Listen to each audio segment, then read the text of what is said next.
You can't show weakness. Fuck that, dude. That is how fucking motherfuckers lose their mind. You have all the money in the world, but you can't fix that lack of belief in yourself. I went to write him the check for $1,000. He's like, it's not for me. I said, where's it for? He's like, write it out to the church. Huh, awesome.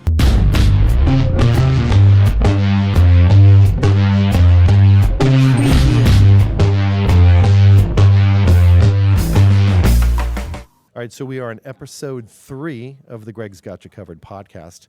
My special guest today is Adam Stein from Stein Posner Real Estate, right? Yes, sir. Exactly right. And go ahead and if you want to make a little intro. Yeah, so I'm a real estate broker, entrepreneur.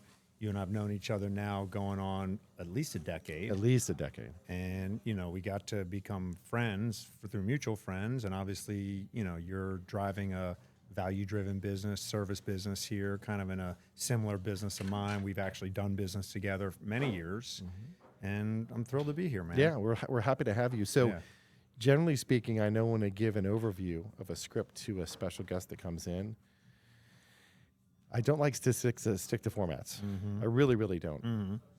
The reason why is because when you have a framework of a container like that, it makes things very structured. And the structure, while it's good for training and coaching, as you know, we'll get into that, but the freestyle seems to work really, really well because I think the audience likes to see authentic answers and to learn more about the man behind the chair. Let's do it. And that's what I like about it. I like it. Bring me on a journey as to, I guess, it's business, but we're going to go into different aspects of what we have going on. So talk to me about where your love for the real estate business started. Okay. What's your current organizational kind of structure, not from a hierarchy perspective, Sure. like where are you at? Yeah. What's your 3 to 5 year plan? What are your hopes, dreams, and aspirations for your team? So I never would have thought I would have been here in this place, right? You know, 54 years old, 30 years ago when I started my professional career, no way I thought this is what I would do for my living. Professional sales, you know, went to undergrad, thought I wanted to go in the restaurant business, realized how difficult that business was, didn't want to give up my holidays, nights, and weekends, you know, and went into sales. You know, I was a natural for communicating with people, loved serving and helping people. Started in kind of a ancillary real estate sales position. I sold medical equipment, but I dealt with contractors, architects as part of renovation, construction, and buildings. My dad was a real estate developer, attorney and real estate developer who unfortunately got crushed in the late 80s. And so I was turned off to real estate, you know, because my family went through pain. And lo and behold, of course, having been in the sales game, I read a book called Rich Dad, Poor Dad. You know, I'm 28, 29 years old. And I was like, okay, I got to go in the real estate business. And so I started in the commercial investment sales business. I sold apartment buildings in Montgomery County, Pennsylvania, outside Philadelphia. Oh, wow. Where are you from originally? I'm originally from the Maryland suburbs of D.C. Okay. Capital region? The capital region, right? Yep. So, and I love growing up in D.C. I went to Penn State for undergrad, and I met my ex-wife, my now ex-wife. You're not excited. Yeah. I think I have one of those too. Yeah. Okay. And she was from Philadelphia. Okay. So followed her. She was in dental school at the time, had a better plan than I did. And so, I went to Philadelphia and started in my real estate career. And I sold apartment buildings. And then I bought apartment buildings and moved on to the principal side. Moved here in 2005. So I'm here 20 years now. How'd you guys get to Florida? Was it the cold weather? Was it you had family? Because being from Miami and from Florida, I'd see you guys coming down a mile away for spring break, going crazy. This is the life. Right. 6 months, you're working behind a bar and you're partying all the time, and you're like, I got to go back home. I have no money. And that's what I used to see all the time. And then you'd have a halfbacker. They would go up and come halfway back home. So how did you get to Florida? Yeah, well, we were, already established in our careers. My ex-wife's a dentist. I was already in the real estate business. And we came down to her father-in-law my father-in-law, her dad started dating a woman from Boca. And so we came down one winter. One of my best friends, his parents bought a condo in Boca. And so we started coming down. And, at the end of the Christmas break, we'd come down from like, dude, I don't want to go back. It's way too cold. And I just started getting the Florida bug. And anyway, so the company I worked for had an office in Fort Lauderdale. I visited with a couple of the guys. And I was like, you know what? We're going to Florida. So had you ever been to Florida prior to you coming down to your father-in-law's place? Did you visit? Did you go to Disney World like everybody else does? Right, yeah, Disney, Okay. which, was when I was a little boy, I think it was 1981, I went to Disney. My ex-wife had a friend down here that she had grown up with, lived in like Coral Springs, Coconut Creek, whatever. And we came down and visited. And other than that, I really didn't have much of a lay of the land for Florida. But I knew that I could not stay in Philadelphia. Actually, we were going to go to California first. I was going to San Francisco, which is one of my favorite cities in the world. You've been to San Francisco? Plenty. I won't go back there now. Yeah. Because what's going on, but Different environment. different now, environment. Yeah. But I fell in love with San Francisco, Muir Woods. It was incredible. Yeah. Yeah. So we were moving to San Francisco. One of my childhood best friends lives there. And so I'd go visit him. And I had a job lined up. Stacy, my ex-wife, had a job lined up. And we were going, literally going, put the house on the market. And she got pregnant with my daughter. And her parents were that's like... when God said, I've got a different plan for you, right. Adam. Exactly right. Her parents were like, you're not going all the way across the country if we have anything to say about it. Sure. And I was like, all right, I get it. Fine. I was just Grandkids, I need the support. I was yada, so yada, over yada. the moon about having a child. I was Sure. like, whatever. Okay, no problem. I'll stay here now, Yeah. But the pull, was still to get out of Philly. And so I said, all right, at least Florida's still on the same coast, same time zone. Yeah. And so, we just kind of set our sights on a new plan. And when Lizzie was about 2.5, Jacob was not yet born, in Stacy's belly, we moved here, 2005. Wow. Big jump. One of the best decisions I ever made in my life, right? This place every day is another day in paradise for me, bro. Yeah. And it's not just because of the sunshine and palm trees. I mean, that does help. When I first moved here, that was kind of like my mantra. Of course, that's just an internal way of being, right? That's a state of being. But the sunshine helps. The vitamin D. The vitamin D helps. Helps the vibe. And now, we were just talking before, I live near the beach. And so I'm at the sunset every morning. And it is my favorite place to be on the planet. I couldn't imagine ever not being here. So I call the beach church for me. Us being of the tribe. Even though I go to church with my wife because I think it's important to be able to have community. Like today when I went to Juno Beach to film some content, I'm just looking across this incredible emerald ocean. And I thought the same thing. Why would I want to be anywhere else? Right. No offense to people who live in Idaho or Nebraska. Yeah. I'm sure there's a lot of great things about that. But there's something about the vibrational energy that comes from Mother Nature and the water that it grounds me. Yeah. So we're very similar in that. 100%. And I know there are people who are more, energetically connected to the mountains, let's say. Like I was in Lake Tahoe in September. Fabulous, right? And the weather was perfect. Great. Loved it. Put me on the sand, man, So anyway, back to your original question. Transferred down here to work with the brokerage company in Fort Lauderdale. Didn't love it, and I got recruited away to go into the development space. So I was in the development business for a couple of years until, you probably remember, collapse of 2008. And that was that. I had to recreate myself. 2010, I met my now current partner, Ron Posner, and we went into the residential real estate business, something I never thought I would do. I had never a plan to do that. And, first we were buy, fix, sell. We were, because the heavy foreclosure, short sale market, I'm sure you remember that. Yep. And then Ronnie says, you got a real estate license, which I gotten to be a commercial broker. Why don't you see if you can help your friends buy, sell houses? I was like, okay. Did that, met our mutual friend, our deceased friend, Kevin. And that's why I was like, man, I really like this business, get to help people with such an important life event. The thing about real estate sales is that we teach our realtors, right? We don't sell houses. What we do is provide an experience of helping people move through life. And that's really what it's about. Yeah. And so, anyway. How did you meet Ronnie? Where'd you guys meet? Great question. So don't tell me real estate school. No. Okay. My a friend of a friend had a get together. We went over and I met Monique. You know Monique, Ronnie's wife? Of course. I met Monique. Ron was there too. I happen to insure them. Okay, perfect. So she's a client too. Yeah, great. So we just hit it off, started talking. She introduces me to Ron. It's like, hey, what's up? Nice to meet you, blah, blah, blah, whatever. Didn't think anything of Sure. it, right? Next day, I see her again. Sadly, at a Shiva for another friend whose father had passed. Next day, I see her. She's like, you know what? You and my husband need to talk. And I was on my own at that time. You know, I'd been in the development world. I was in a good position, but the business collapsed. The guys couldn't keep me. They laid me off. And I was kind of like trying to figure out my next move.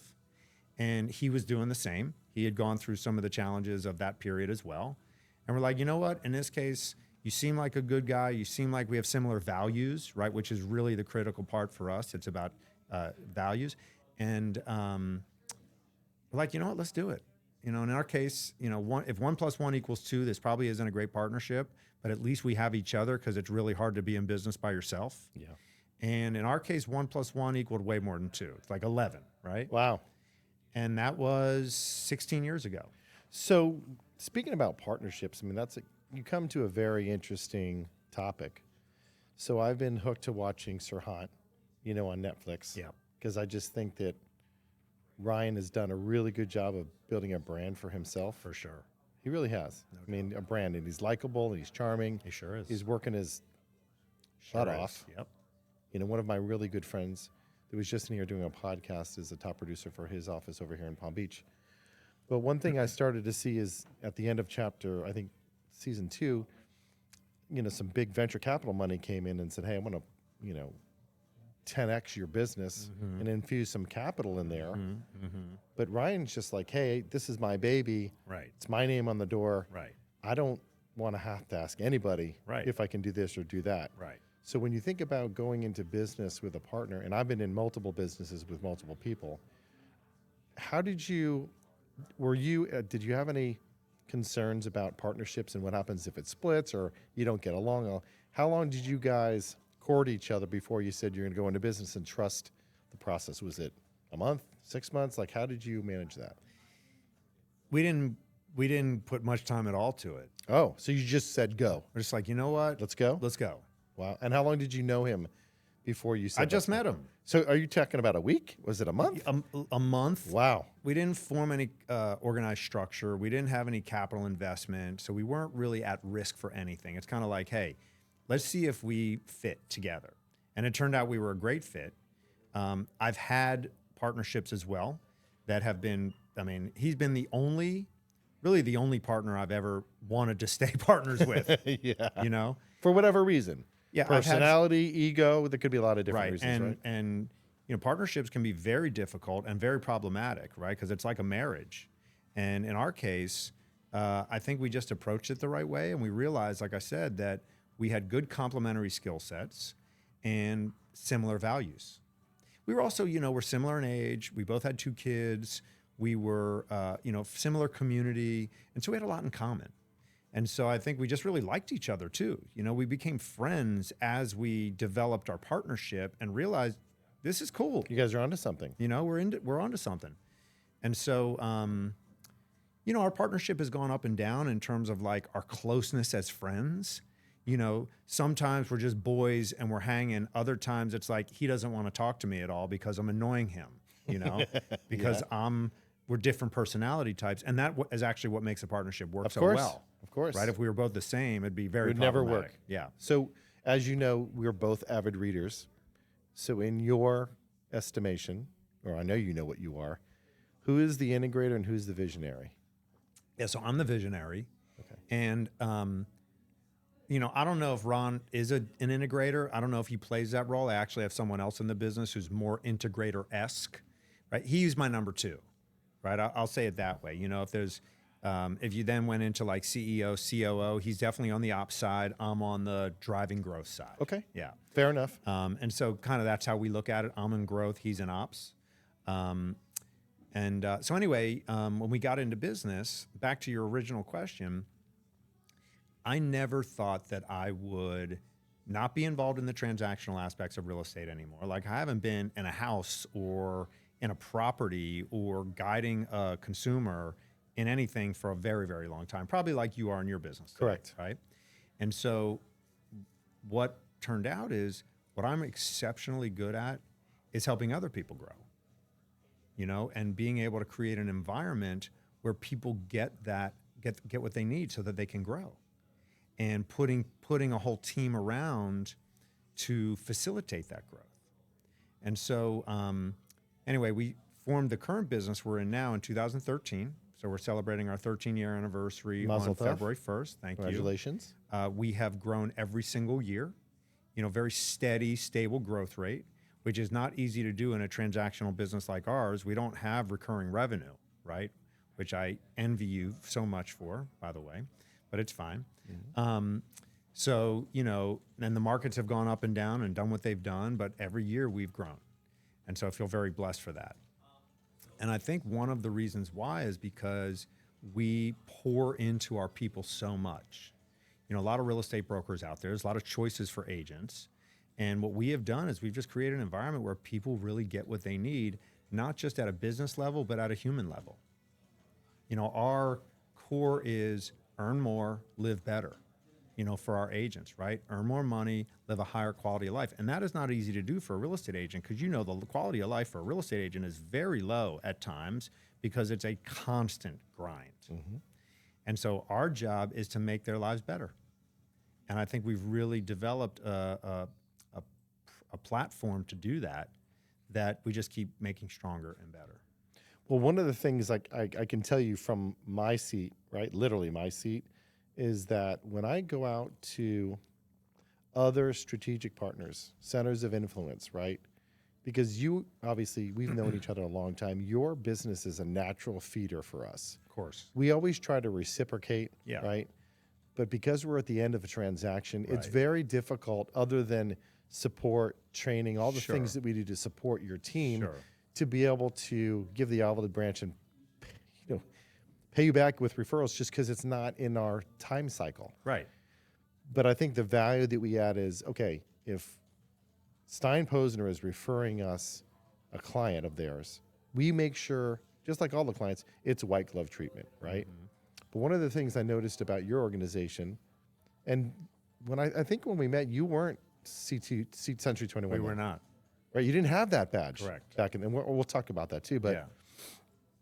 what I happened to notice was that every time I would do a lunch and learn with your team, we would bring in lunch, and that was great. But your people were actively engaged in the culture that you guys created, and were genuinely wanted to be there. Yeah.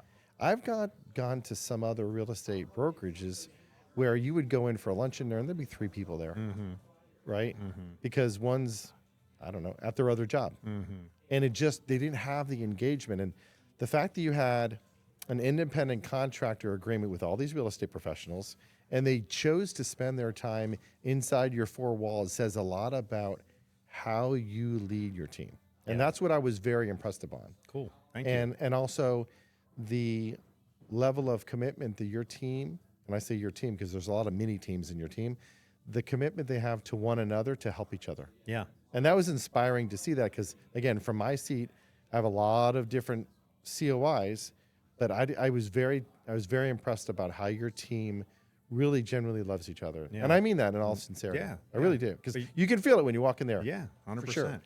Yeah, I think that the leadership sets the tone, right? Ron and I are like brothers, so we treat each other that way. Then that extends out to our leadership team, right? The staff who is there to facilitate all of the support for our agents.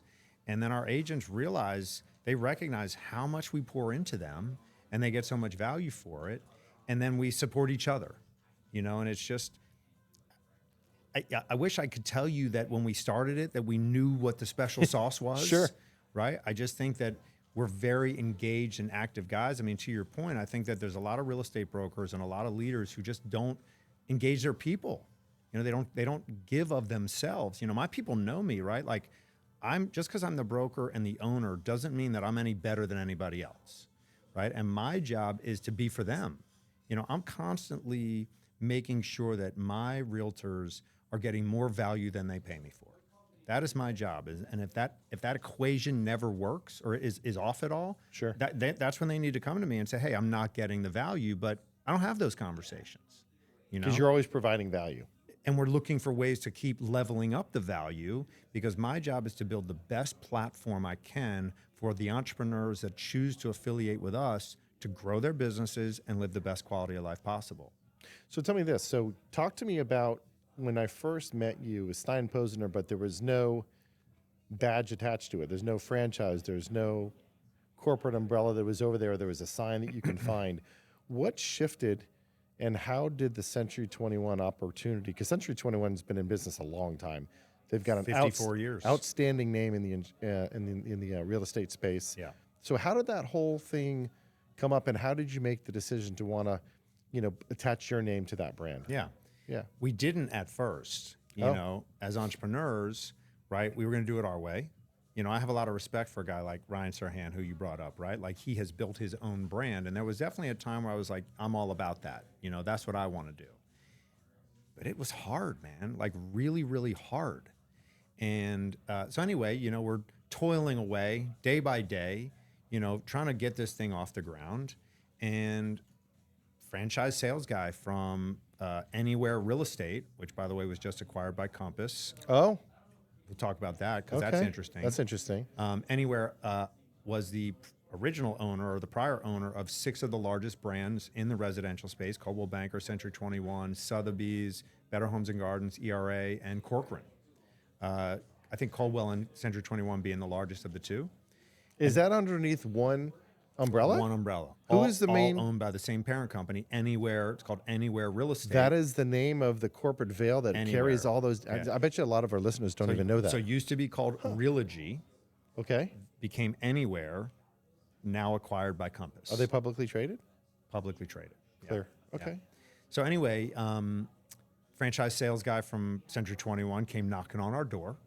And, again, we were not interested. We kind of like, tell the guy to go away, right? He was persistent. He came back around.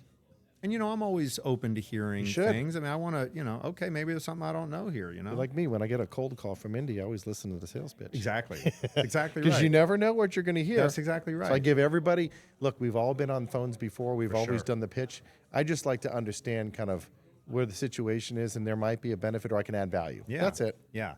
I'm like you too. I mean, my agents will complain that they're getting spam calls, and I'm like, well, pick it up. See what their pitch is. See My wife hates it. See how they do what they do. My I mean, wife you're a can't stand salesperson it. too, Of you know? course. Yep.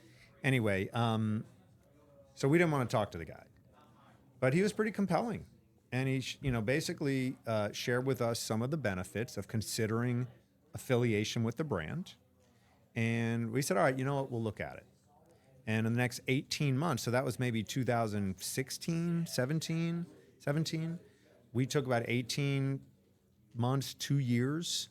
Like, we took our time, because of course we're running a business and we didn't want to jump into anything. And we're like, all right, if we're going to affiliate, if we're going to consider it, let's look at all the options. Oh, so you brought in other companies to look at it? We looked for at franchise? Remax, we looked at whatever, because what we didn't know was that to franchise, right, or to go with a recognized brand, you do get a lot of value if you take advantage of the value they offer. There's a lot of affiliates for franchisees who don't take advantage of it. And so in our case, we said, all right, how can this help us grow our business faster? And, Century 21 is a global brand. And in this marketplace, 1 out of 3 consumers in our market is not born here in this country. 1 out of 2 consumers not from South Florida.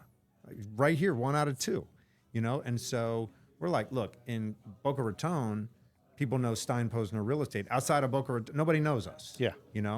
And we want to capture more market share faster. And can this brand help us do it? So we looked at all the brands. Ultimately, we landed on Century 21 because of the global presence. At the time, I think it was like 82 countries, 14,000 offices, 150,000 agents around the world. And so that gives a lot of credibility when you're talking to a consumer, because they know your name. Right. And so, and you're talking about like big presence in Latin America, big presence in Europe, which is a lot of the feeder countries for South Florida. That's right, because we're an international destination. Correct. And especially ground zero with Boca. I mean, that's the financial hub of, it's little New York down there. Yeah, I mean, look, if you look at South Florida, the 3 largest cities in South Florida, Miami, Fort Lauderdale, West Palm Beach, Boca Raton. In Jacksonville. which happens to be the largest Well, city in Florida. Well, but that's northern Florida, right? So Yeah. I'm talking in southern Oh, Florida, got and South clear. Florida. Yeah. So Boca Raton's the Sure. fourth largest city by population in South Florida. Yep. And it's everybody's heard of Boca Raton, Of course. you know? Yeah. I mean, Seinfeld at Boca del Vista, you know what I mean? Yeah. So The Boca Raton Resort. They put it on the map. Yeah. So anyway, we're like, you know what? We're going to be the only Century 21, the number one most recognized brand in the world for what we do, in the fourth largest city, in the seventh most populated region of the third most populated country in the world. How many times have I said that before? Right. And the numbers lined up, didn't they? Always. Yes. And so we're like, all right, let's roll with it. So let me ask you this question. Do you, fast forward to now, do you believe that the Century 21 partnership has enhanced your brand and brought you more revenue just because of the name alone? Or do you think it's a combination of things, that your team dove into the tools, they started to utilize the relationships inside of that family, and that helped? Or is it a combination of both? What has you, in other words, has it moved the needle? Yeah, I'd say it's probably, let's say it's three pieces. Number one, certainly brand recognition. Okay. Absolutely 100% relative to having no brand recognition. Right. Okay. Going on a listing appointment as an independent versus, hey, I've got a juggernaut in Century 21, that could carry weight, correct? Absolutely right. Okay. Absolutely right. And we were really good at telling the story of why a local independent was the better choice when we were the local independent. Right. So you're on the other side. But then we became Sure. Century 21. It's like, you can't call the local independent. Right, You got to work right. with a big brand. Sure. So yes, the brand mattered. Number two is certainly tools, resources, tech, marketing, all of, look, you know, they're in the franchise space, they're collecting a franchise fee, and they're providing value for that fee. And we chose to maximize the return on that investment by diving deep into all those resources. Absolutely 100%. And when you've got what at the time was the largest publicly held real estate company in the United States of America, Relocation became Anywhere, pouring resources into your platform, you got other people much smarter than me figuring all this stuff out. Yeah. Because I'm not a guy that wants to figure out the best CRM tool or the best I want to be helping my agents. I want to be in the trench with my agent, helping them figure it out. So that was number two. And then number three was the, probably not too dissimilar from you, affiliation with the network, right? Of all the other Century 21 offices around the United States, around the world, all the other Century 21 agents. Suddenly I've got, 10 people I can call to say, hey, how are you dealing with this? Sure. What have you done here? Whereas before, I was trying to figure it all out by myself. Sure. And ChatGPT wasn't around back then. Right now, I don't have to figure anything out. I can just prompt it right. Kidding, but not really. You probably did what I did when I first started. I was wet behind the ears, 10 months in, had no employees, had no idea what I was doing. Yeah. But what I did was I saw this one guy on the leaderboard, and I was like, oh my God, this guy's doing some numbers that are unheard of. Called him up. Hey, Brian. Right. My name is blah, blah, blah, blah, blah. Right. It looks like you've got lightning in a bottle. Yeah. I'm on the opposite coast that you are. I would love to come out to your office and learn Right. what you do. No problem. Right. Come on over. It's $1,000 a day. And $1,000 a day in 2017, for me, was like $10,000 today. Wow. Did I go? Absolutely, I went. Wow. I This didn't is have- when you started as Allstate. Correct. Yeah, great. I didn't have two nickels to rub together, but I was going to find a way to get there. Yeah. Get there. I was there for 3 hours. My narrative was completely flipped. I was doing everything wrong because I listened to what the training at home office told me to do, and boy, was that a mistake. So I had boots on the ground with somebody who's actually doing it, and I just cloned it. That's Yeah. all I did. Right. I went to write him the check for $1,000. He's like, it's not for me. I said, where's it for? He's like, write it out to the church. Huh. Awesome. So that's when I knew that I landed on the right mentor at that particular wow. time, because not only was he not taking the money for himself, so I knew he wasn't greedy and he was grounded, but he donated to his church. Yeah, That means great. he's a good person. Yeah, great. So ever since that day, I remember just like I was just having this conversation with my son the other day. So when the foreign market for cars in the 70s, we had gas prices and the issues with oil and all the other things going on. You know what the Asian car market did, or the over in Europe? They came over and replicated what the big three did: GM, Ford, and Chrysler. Okay. And they took everything that we did well and everything we didn't do well, and they went out, built cars where they got better gas mileage, parts were less expensive, and the price was a lot more efficient for the consumer. And they blew away the big three, and that's what happened. So I did the same thing. I came back and I cloned that business, just like you were saying before. These affiliates, these other Century 21 Brotherhood that you have, you can go out to any different market and people will help you gladly because they are there to help you. And that's the culture I think you probably mentioned. Yeah. Yeah. So those were the three levers, I think, that have taken what was a linear growth business, right? Same rate of growth over time to an exponential growth business when we affiliated. So it accelerated where you our were growth. you were going to get there, but it just maybe shortened the time window, correct? Yeah, I mean, none of us has, any extra time on the Sure. back end as far as I know. Sure. Right? I'd like to get there faster. Yeah. And so, if you can compress time, right, there's an investment to be made. I got great advice from a friend of mine. So I'm part of a business organization I know you know called Entrepreneurs Organization. And I had a mentor and EO, friend, but we all kind of mentor each other. And he said, there comes a time in every business person's life where you've got to give something up to get to the next level. Because we were concerned about giving up some of our independence, and now we've got to pay a franchise fee, and are we going to get the return on investment? And he said, well, there's only one way to find out. Yeah, that's right. Just go. Right. And so one of the best pieces of advice I've ever gotten. I've given that same advice to many entrepreneurs that I've coached over the years. And it really did show up in the numbers in terms of accelerating our growth. So anyway, fast forward, we affiliated with Century 21 2019. So started the business 13, affiliated in 19. Our business has been really rapidly growing. I'm a big believer. I don't know if you know Jim Collins' book, Good to Great. Of course. And so in that book is a 20-mile march, right? Which is, you just bite it off slow and steady.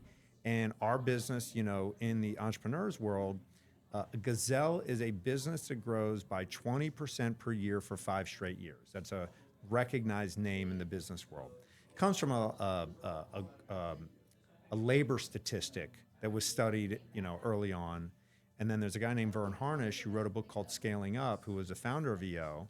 And in that, his company was called Gazelles, and it's to help companies grow at least that rate per year. Sure. And there's a lot of businesses, and you and I have a lot of friends and a lot of successful people, and we see these stories of these companies that, fly to the moon in a year or 2 or 3, and that does happen. But the truth of the matter is, right, entrepreneurship is really hard.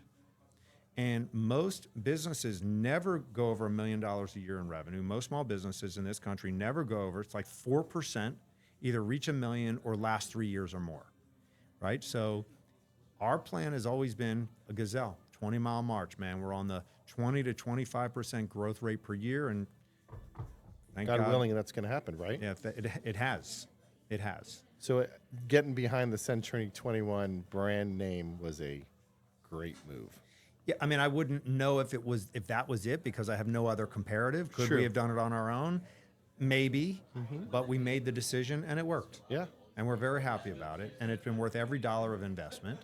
And on that journey now, I was now able to focus on the levers that I think really mattered, which is how can I add more value to my agents' lives? And so, you brought up culture before. You probably know because we've, marketed on social media very effectively. Our company has been named the #1 top workplace in South Florida the last 3 years. Yes, I do know that statistic. Yep. Which of all incredible. Of the things that have happened to me in my business life, right? The money, I love seeing, the dollars go, and we all need resources to make our lives go. But it's a great story. Okay, I'm going to take you through this story real quick. Yeah. In, 2026, 25. So in 2021, right? So COVID happened in 2020, turned out to be a great thing for the real estate business. Right? Talk about an accelerant. Right? Turned out to be a great thing for the business. And 2021 was a bit of a haywire year. In our world, it was like, buyers were making above market offers. You had to rush out to try to get a house, No inventory. Yeah, right? Sure. So anyway, my director of agent experience says to me, we should apply for this thing. It's called Top Workplace. We got a great vibe. We got a great culture. Let's apply. I was like, all right, cool, no problem. Well, it turns out it's a survey that is administered by this company called Top Workplace. They work in partnership with media publications like the Sun Sentinel and whatever. And it's a 10, 20 question survey. I don't even know because I've never seen the survey because I can't participate Of course. in it, right? Yeah. And you can't be biased. And so let's do it, right? So they sent this survey out to all of our people. At the time, maybe we were, 60, 70 people. And you have to have a minimum number respond, which we did. And turns out, it's at the end of 2021, so beginning of 22, we get an email saying, you won top workplace recognition. Now, what I thought was it was just a binary, either you won or you didn't win, right? I didn't know that there was any kind of like ranking. I didn't know any of that. I thought it was just you either did or didn't. And so, of course, then they say, and we're going to come out, we're going to do an interview of you and your partner. Want to hear your story, blah, blah, blah. And then there's this banquet in May where you'll be presented with a plaque or whatever. I'm like, all right, great. And so we did the interview, got some pictures done. We thought, isn't this so nice? They do this for all the winners. That's so lovely, right? What are they going to try to sell me? And they were definitely trying to sell me some stuff, of course. which was fine. And Ronnie and I, we're kind of like, all right, let's just see what this is. Let's cut to the chase. Right? We're like, all right, we'll take 2 tickets to the banquet only. Okay? Sure. Right? No, we don't want all the other stuff. Sure. And so we go. It's like a Wednesday night. It's actually at the Coral Springs Marriott in Parkland, right in Heron Bay. Mm-hmm. And, we're just schmoozing around, whatever. And there's a lot of people there. It's a huge ballroom. Like, we're like, wow, there's like real scope it's to a real this thing. deal. Yeah. So you're not at IHOP, right? Right. Real deal. Yeah. So anyway, we're just kind of hanging out, and the MC comes on and is like, all right, after some of the fanfare and whatever, they're like, all right, now we're going to list the winners of the top workplace we qualify for the small business category, which is 125 employees or less. In the small business category, we're going to start the countdown, number 65, number 64. And I look at Ron, I'm like, wait, there's a ranking system? How do they do that? Yeah. Now, meanwhile, I never saw the survey. I had no idea what the questions were. And so it was completely arm's length. And Greg, like you have a lot of awards too, and you've earned them. And we also from Century 21 have been recognized for production levels and quality service awards and all those kinds of things. But external awards, you can buy those. Sure. Right? Or you can opt into them too. Right. Yeah. Well, this one you can't buy. This one is 100% arm's length, the opinion of your people. That work for you. That work for you. Every single day that you're spending your valuable time with. So, number 50, number 40, right? So we're just looking at like, okay, we know we're the small business, we think. Like we didn't even know what to expect. And while they're going through that countdown of, you're probably seeing all these different businesses that are operated on a smaller level. We're not large by neither are we. But you probably see some names you recognize, and they're run pretty good businesses, right? Absolutely right. Yeah, sure. I mean, these are all top workplace award winners, sure. Right? So what I learned was there were 500 companies they allowed to apply, 500. And this is run by the Sun Sentinel. So it's more or less like Broward, Palm Beach. Okay. Not Miami Herald driven. Sure. Not, north of here. So Broward, Palm Beach. And we're right in Boca, so we're right there. And 500 companies, 135 companies win a top workplace. 65 are in the small, 50 were in the medium size, and then 35 in the large. Okay? Sure. So number 30, number 20. And I look over at Ron, and I moved over to the center of the room because they're flashing the names up, right? And I want to get like my social media shot. Yeah, right? of course you do. You want to get your name in lights. I want to get it, right? Yeah. So I'm moving over to the center of the room. Ron's just like, whatever, drinking his beer, Yeah. And I number 10, and I look over, I'm like, where are we, man? Where's our name? Yeah. And I'm like starting to think, are we medium? Like I didn't really know what the criteria was at the time. Number 5, number 4, and I look at him like, what the fuck is going on? Right? You can curse. Number It's my 3, okay, podcast. cool. Number 3, number 2, and I'm like, all right, we must be in the medium. And the number 1 top workplace in the small business category for 2022, Century 21 Stein Posner. Bingo. Crowd goes wild. And I was like, I look over at Ron, I was like, holy shit, what? Like I run over, I hug him. Turns out I knew some people in the room, or they knew me. And so when my business name got like people were like clapping, came over and said, "What's up?" Giving me some love. Dude, I swear it was one of the most epic moments of my life in business. So proud. But congratulations. That's So were you euphoric? Was Ron drunk by that time? Like, what was going on? No, we were chill. We were not like we were. Did you have to stand up on stage and receive the award? They brought it out. To Oh, us. they brought it out to us because they had a whole nother 100 companies to name. Sure. But it was such a gratifying moment that I love surprises.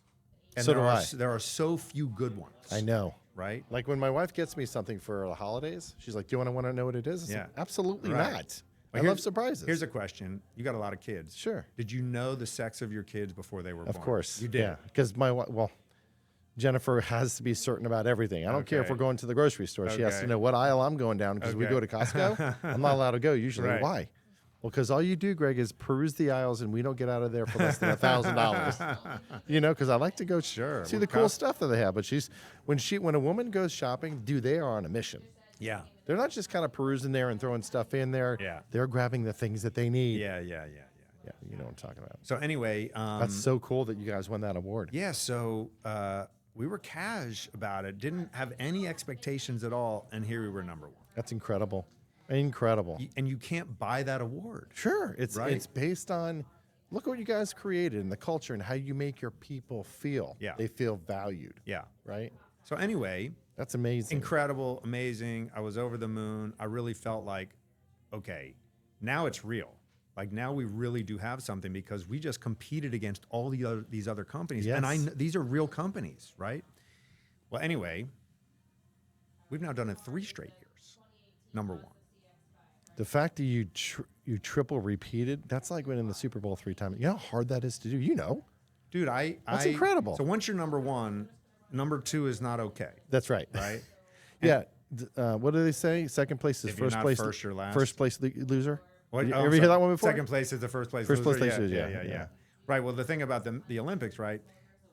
The gold, everybody, the gold medal guy is psyched. Bronze is psyched because he made it. Silver is like, fuck, I'm not gold. I'm not Right, gold. exactly. Right? Damn, I should have pushed a little bit harder on that last workout for the 1,000th time, like Michael Phelps. You can't outwork Michael Phelps because that guy was on and worked at the pool, 7 years in a row? An animal.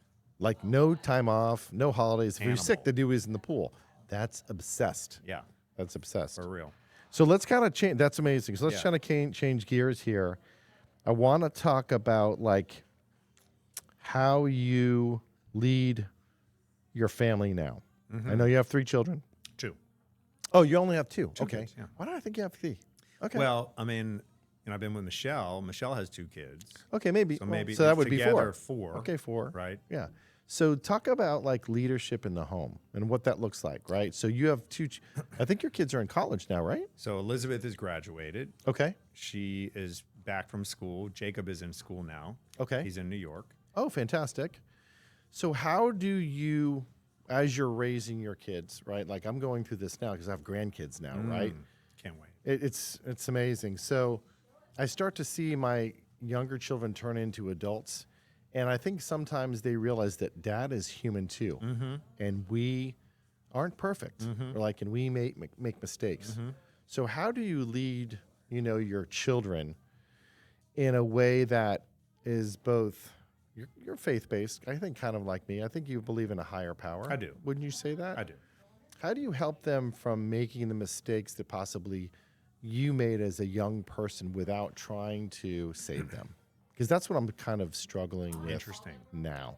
Interesting. Because I have, let's see, 34, 31, 29, 23, 21, 12. I got kids in almost every grade, I felt like. Yeah. So, and I'm trying to still navigate that because they still go through challenges as young people and young adults. So how do you help manage that on a daily basis and be a leader of your family like that, especially for your kids? Yeah. It's different now, obviously, because my kids are 22 and 19 than it was when I was when they were younger, when I was a younger man. Sure. I know that I've already shared here that I went through divorce, Yep. which was difficult and necessary for all of us. And I think that to some degree, you lead by example first. I mean, not to some degree, you lead by example. Yep. In this case, I had to do the hard and necessary thing.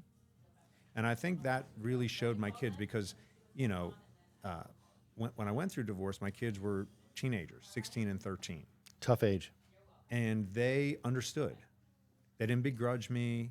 They saw the struggles their mom and I were having. They were experiencing the tension and the friction of a difficult relationship.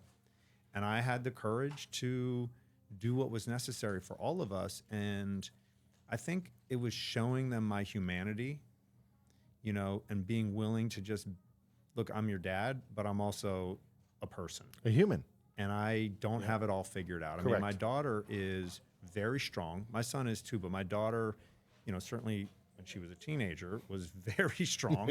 You know, and her mom is strong too. And I respect and appreciate that about both of them. Sometimes inappropriately strong. Okay. Is what I'll say. Okay, that's fair. And we would get into it, you know, because, you know, you still have to be respectful of your father, right? And I would say, and sometimes I wouldn't be my best self. You know, I'd lose my temper, or I would not be able to, like I said, be my best self. And I would own that. You know, I think ownership is the way to lead. Own everything. Own the victories and own when you mess up. And I would say to my daughter, like, I'm sorry I raised my voice. I'm sorry that I wasn't my best self in that interaction. I've never done this before. Okay, that's revelation, right? I've never had a teenage daughter, and so I'm doing my best. Sure. And I think that has always. I mean, we're very, very close. And I see. Listen, Adam. There's one thing I know about you, and what I really appreciate in you. I see how committed you are to your children. Yeah. I see you getting on planes, going to see your kids. Yeah. Like, I know what kind of dad you are. Oh, yeah. Anybody can be a father, but it takes somebody to be a dad. There you go. You know what I mean? Yeah. And I just see the relationship that you have with the kids and how you genuinely love those children. They love you too. Oh, yeah. And being a leader in that particular container, in that space, it's not easy. The world we live in is completely different than the era that you and I were brought up in. And you know what, I honestly have a lot of empathy for the kids today, because they don't know what it's like to not be consumed by a smartphone, right? That's always been a struggle, right? But so the other point I wanted to make is that by showing my humanity, I'm still dad. I do know more. I just have more years on the planet than you do, right? Yep. But I'm not better than you. And the other thing that was really important for me was to create safe space for my kids that I didn't have with my parents. I had to sneak around. I couldn't tell my parents the truth. You know what I mean? Sure. I had to, you know, oh yeah, I'm going over here, Mom, I'll be cool, right? No cell phone. She couldn't track me. Nope. Right? And meanwhile, I'm out in some field getting drunk, like dumb shit. Sure. Because you're a child. Because we're kids. You're a child, right? You're a young person. And I said, you know what? I don't ever want my kids to have to lie to me. You know, we hate those to whom we have to lie. And I never wanted them to feel like they had to lie to me. And, you know, when they were about maybe early teens, like 15, 12, I made teenager guidelines, not rules, guidelines about drugs, alcohol, drugs, and sex. And never in those guidelines did I say abstain, because that's ridiculous. They're not going to. I didn't. I'm sure you didn't. It's ridiculous. My parents thought I should abstain from everything, and of course, then what I did was I went off the reservation you rebelled. in private and rebelled and never told them the truth. So were your parents? Why do you think your parents? Because everybody, I think, has gone to therapy, right? Thank God. Yeah, thank God. So why do you think? I know what for me. I know that the things that I saw in my childhood. My mom was married 4 times, right? And again, I saw my house was a rotating door of men that I didn't know. Interesting. They weren't my dad. It was my dad. How about that? It was my dad. So I saw like, okay, why does my mom try to save everybody? My mom was trying to save the world all the time. You know? Interesting. And like, so at the age of 15, I was doing my own thing because I didn't want to have anything to do with the chaos that she was. I love my mom to death. God bless her soul. Like all that stuff. But I was like, man, why isn't like all these guys that she's dating and then get married to, like, why is she trying to save them? Why can't she just find this good guy who's stable, self-sustaining, and can add value to her life instead of her trying to save it? But I learned later in therapy, there's a different reason why for that. But I think that you know that has a lot to do with how we were brought up. For sure. Right? Yeah.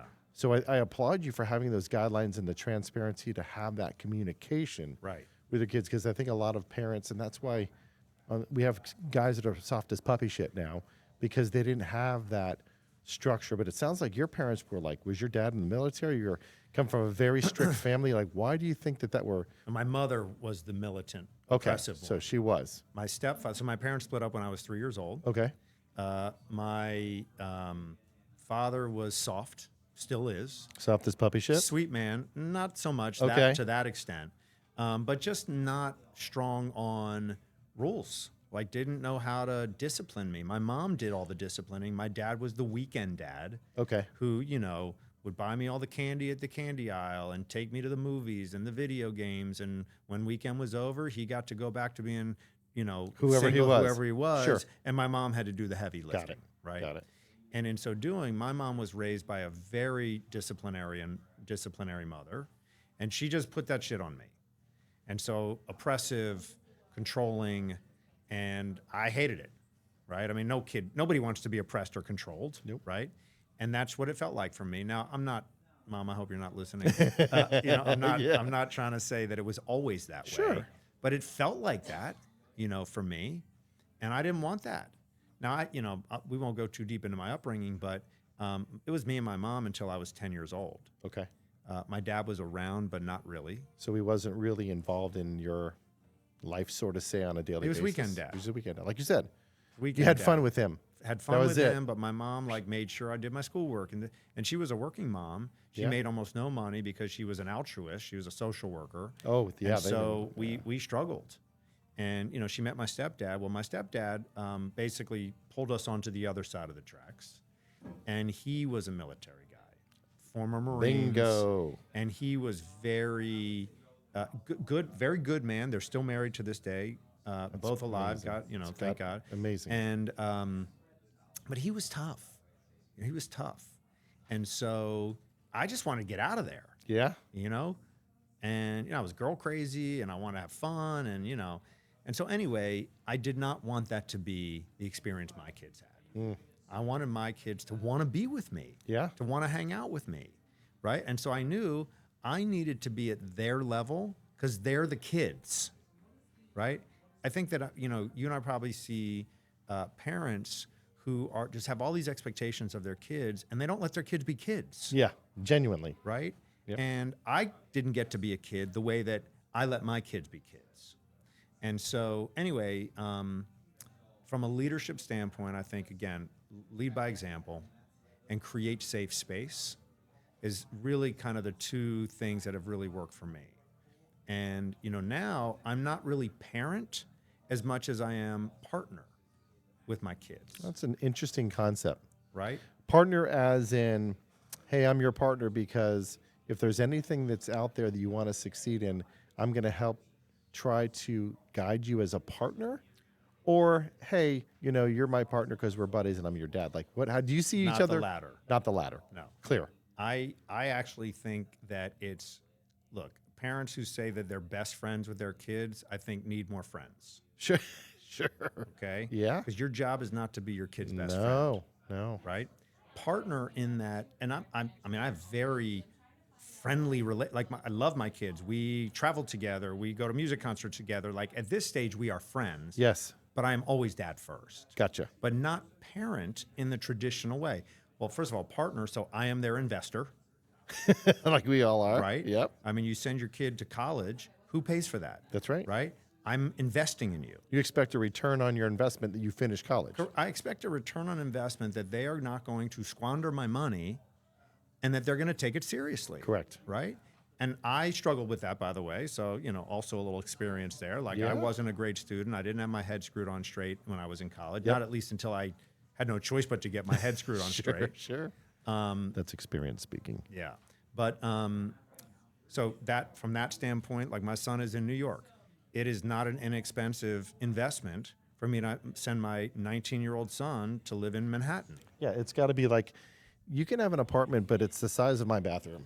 Welcome to New York real estate, right? Exactly. Yeah. A little bit bigger than a bathroom, but Sure, not much, sure, right? sure. And in some houses, maybe your bathroom. Okay, Sure, maybe yeah. maybe in your bathroom. Yeah. And he loves it because what he loves is he's in his own apartment in Manhattan at 19 years old. That's incredible. Chasing Right? a dream. It's incredible. Chasing And a dream. so partner in terms of I'm your investor, but also that you can rely upon me for like anything.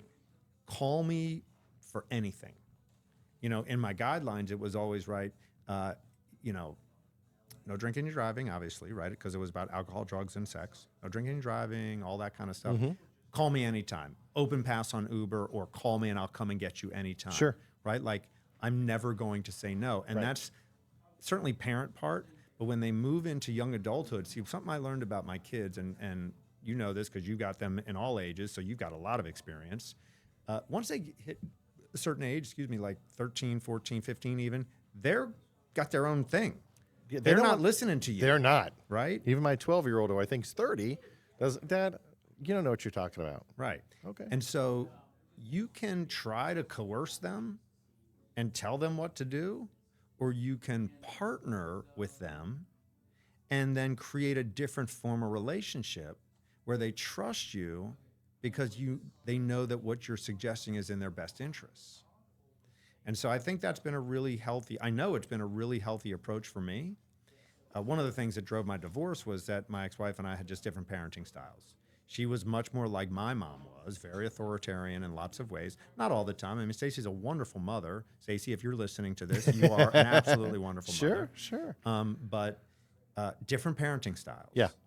And that's okay, but that's okay, but maybe not working for you at that. it didn't work for us at that and time. that's those things happen. And so I guess the final thing I'll say on this is when I went through my divorce, I didn't hide any of what was going on from my kids. No, I never, ever, nor to this day would I say anything bad about their mom, even if she was being nasty to me or whatever. And, you know, that happens, right? But I would never do that because that's their mom.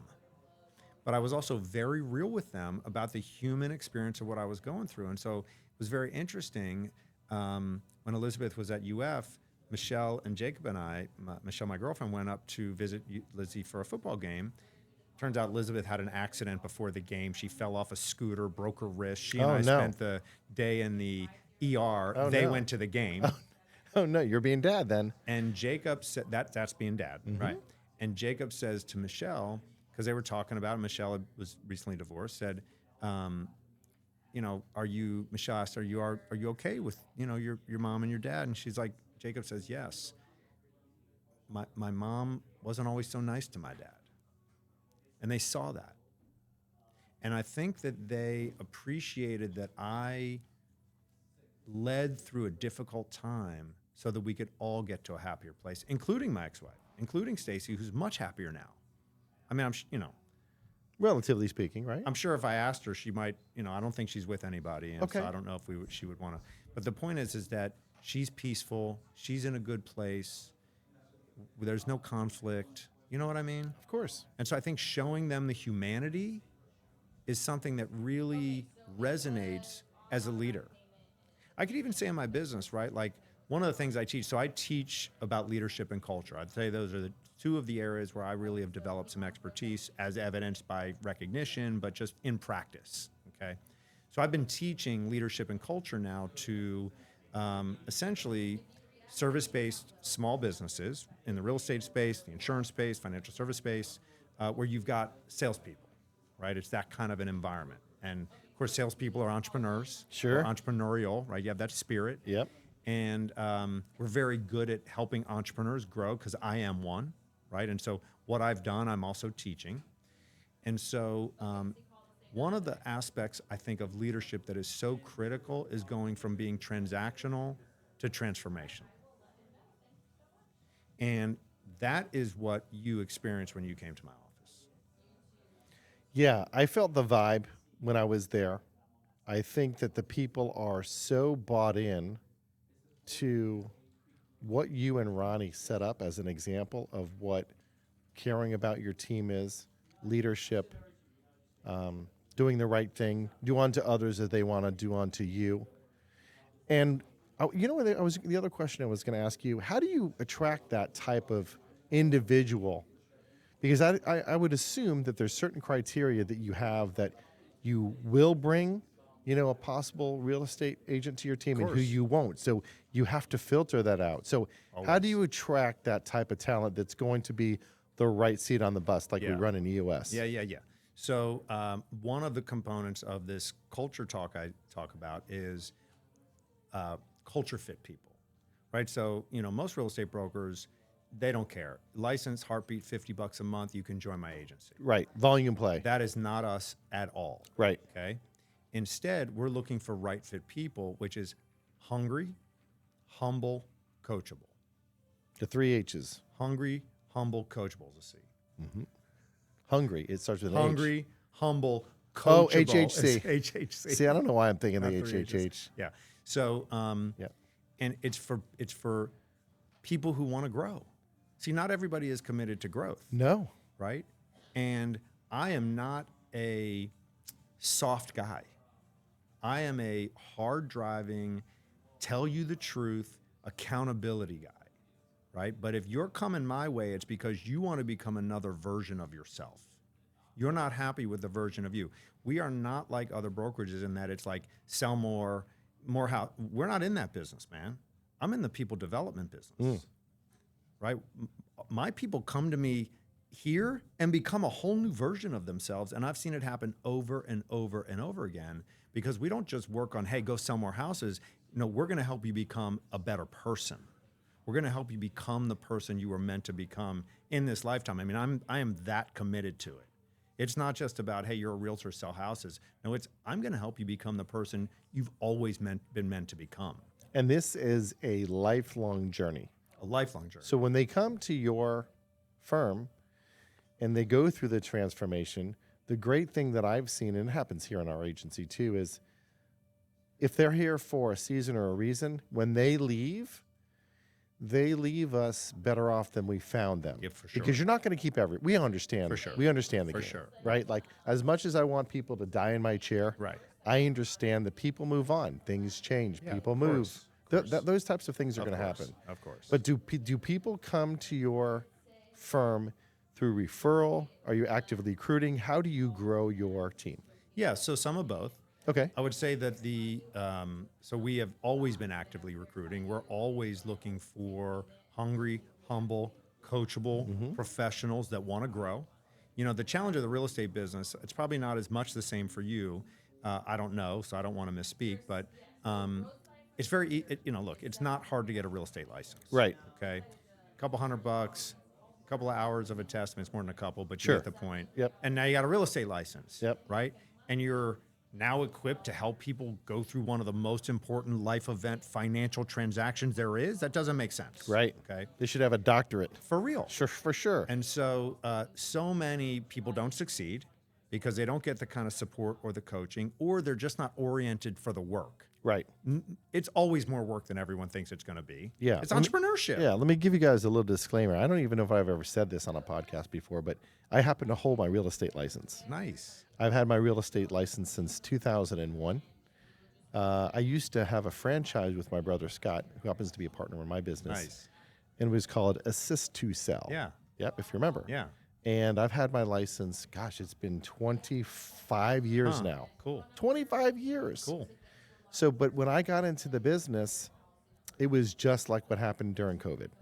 From 2001, 2005. If you could fog a mirror, you could get a mortgage. Correct. That's how things were. Correct. And we had mortgage, title, and I didn't have insurance at that time. I wish I did. Tell me about it. But I had mortgage and title in-house because we conform with RESPA. Yeah. And everybody was getting their mortgage broker license, real estate license. Sure.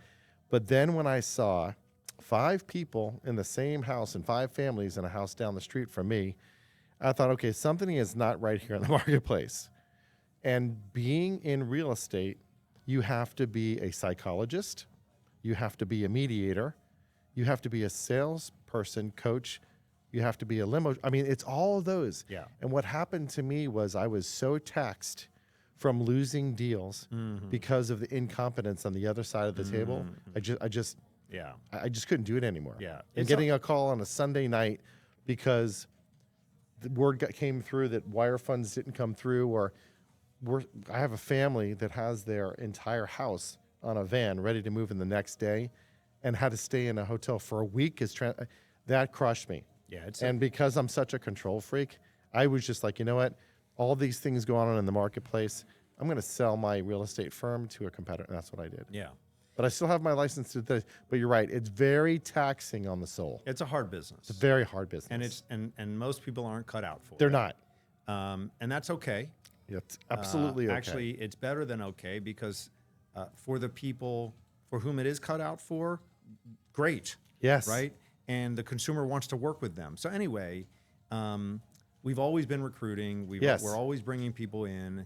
And but the people we're looking for are not just people who want to hang a license, do a deal here and there. I'm looking for builders. Got it. Right? The progression we take people through, if you're new to the business, is and you don't have any sales experience, first you got to learn how to sell. This is true of every business. You got to learn how to sell, then you build, then you lead. Right? Selling to building to leading. And so what we do is we create salespeople, or we help salespeople get better at selling so that they can build and lead. So let me ask you this question. Do you prefer, I know what the answer is in our business, do you prefer an agent that comes to your organization that has never been with a firm before, experienced, or you like them fresh out of the gate? So I like, look, I've helped a lot of new to business agents become what they've become. Okay. Okay. Fair enough. And I like that because they don't have bad habits yet, and they haven't already been jaded by some other platform. Mm-hmm. But they're very, very hard to sustain because there's no money, right?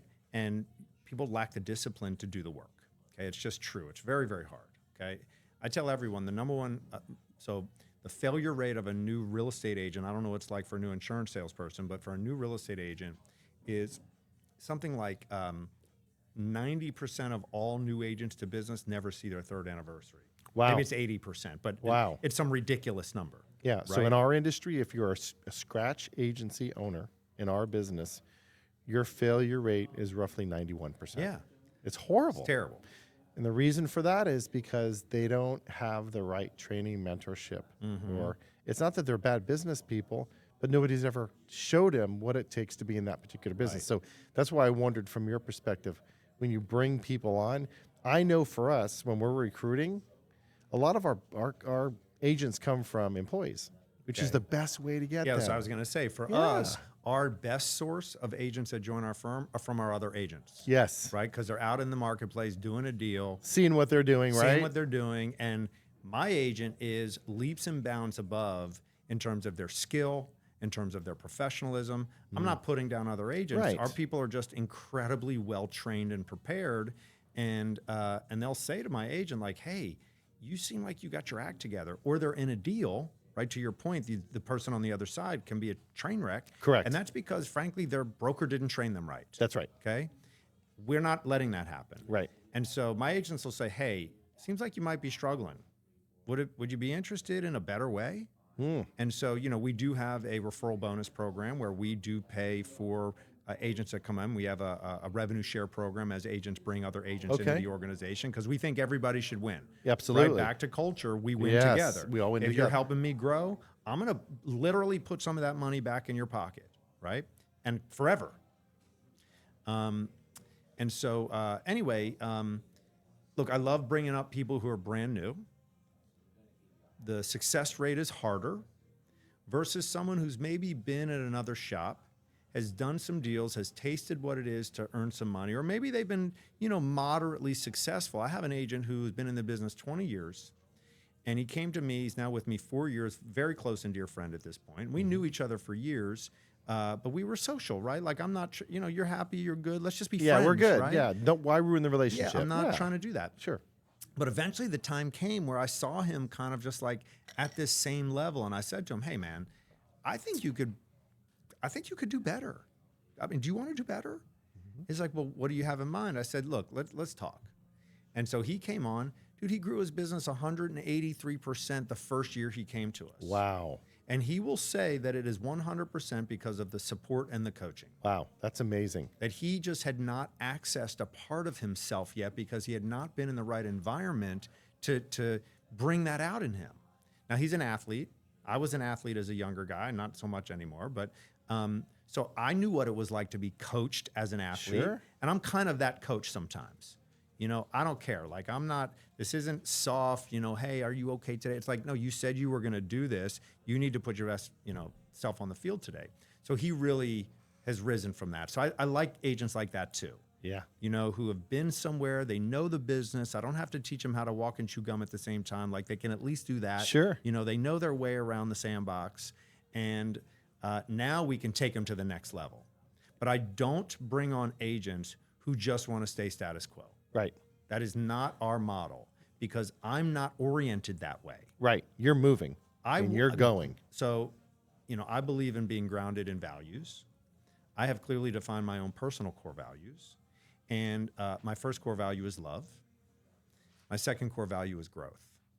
And that's what, I won't give you all the rest of them, but those two really guide me. 3 is contribution. Fine, I'll go with that one. Contribution. Sure. Well, that's my job, man. Yeah, that's what we're here. We're here to serve. Love, growth, contribution. And so everybody who comes into my environment doesn't stay the same. They don't. It's transformational growth, right? It's really interesting because we are pretty much in the same business and we have a very symbiotic relationship. One of the things, if you take a look over your shoulder right there, you can see there's a vision board, right? So everybody in our office did our vision boards yesterday.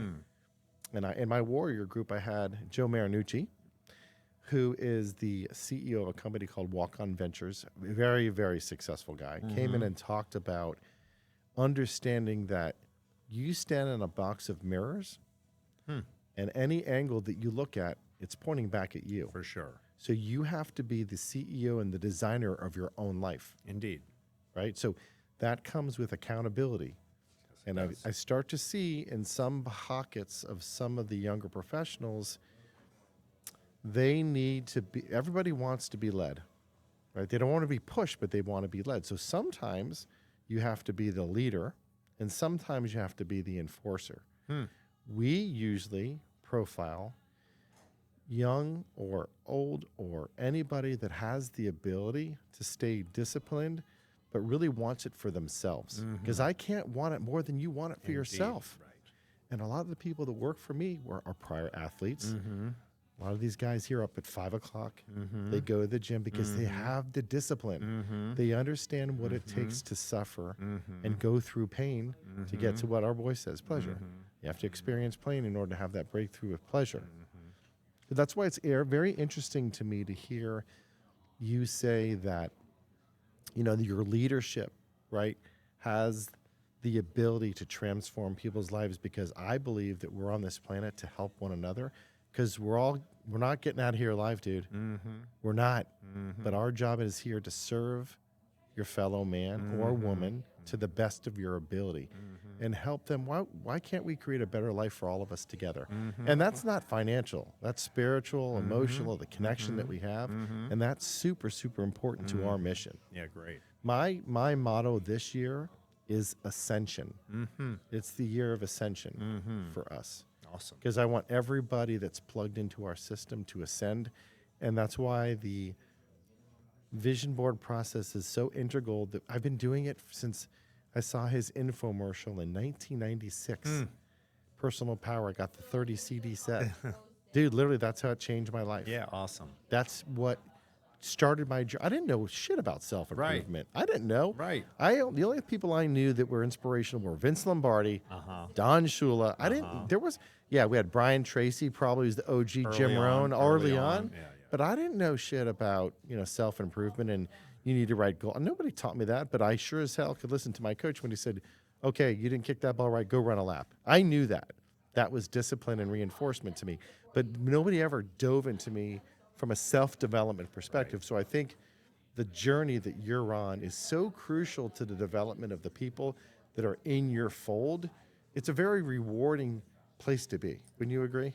Like I said, I never knew in a million years that this is what I would do for my living. And it was like I was perfectly picked in divine order to do this work. Right. Nothing's by coincidence. Like I found the right, and I struggled as a young guy to know what my path was, but I just kept going. What did you want to be as a young person? Do you remember? Like what you want? Like not I knew broke. I wanted to be.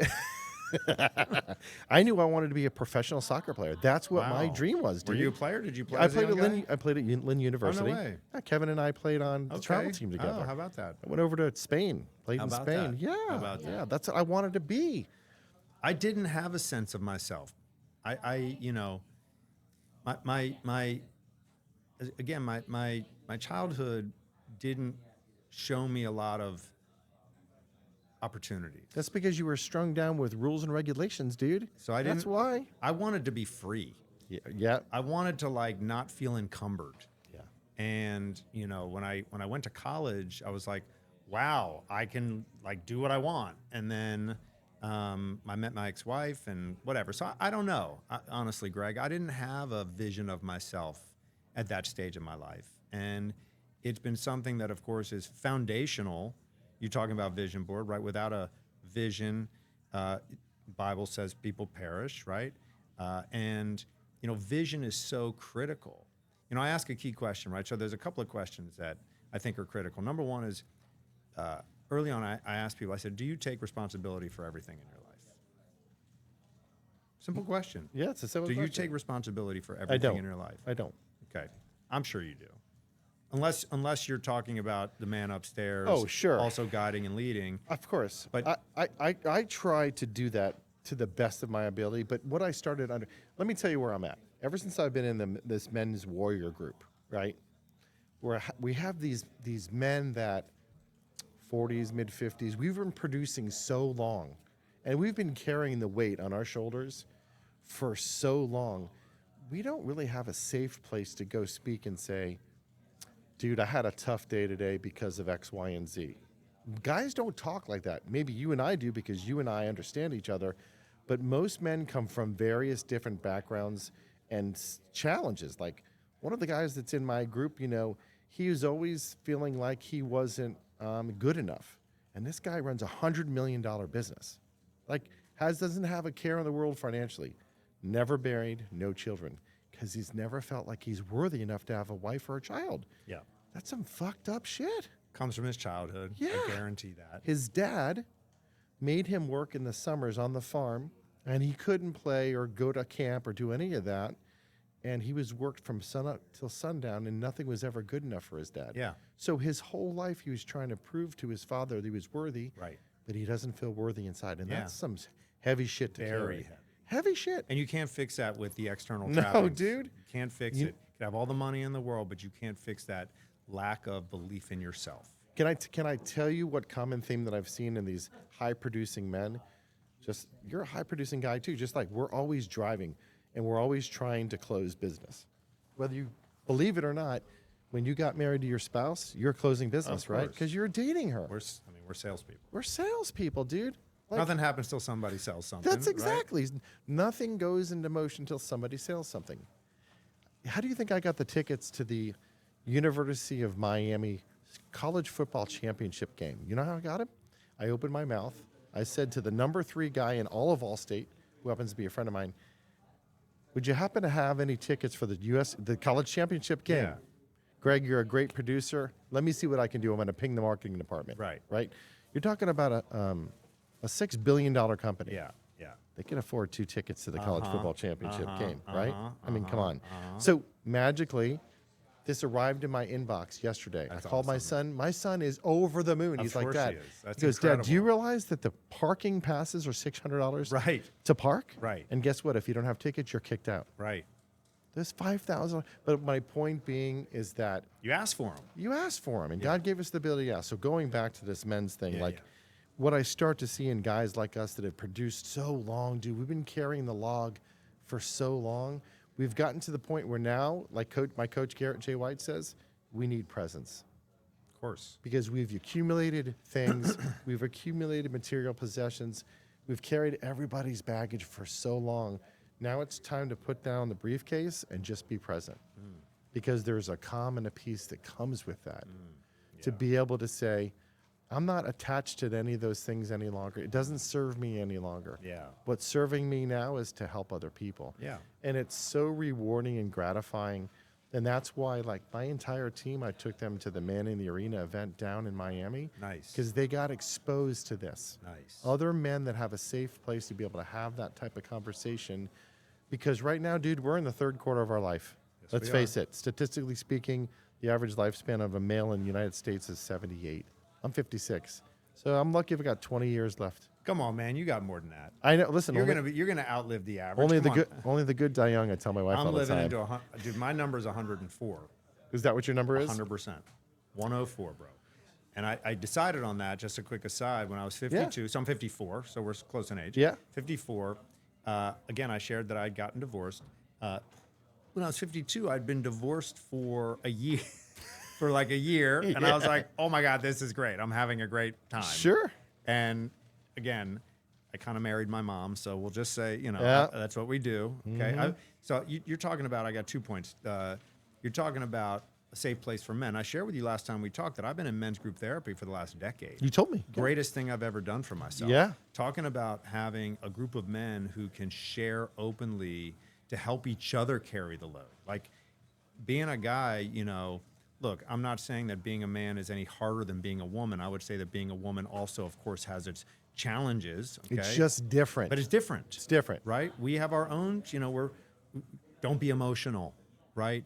Carry the load. Show you that you're weak. You're the provider. You can't show weakness. Fuck that, dude. That is how fucking motherfuckers lose their mind.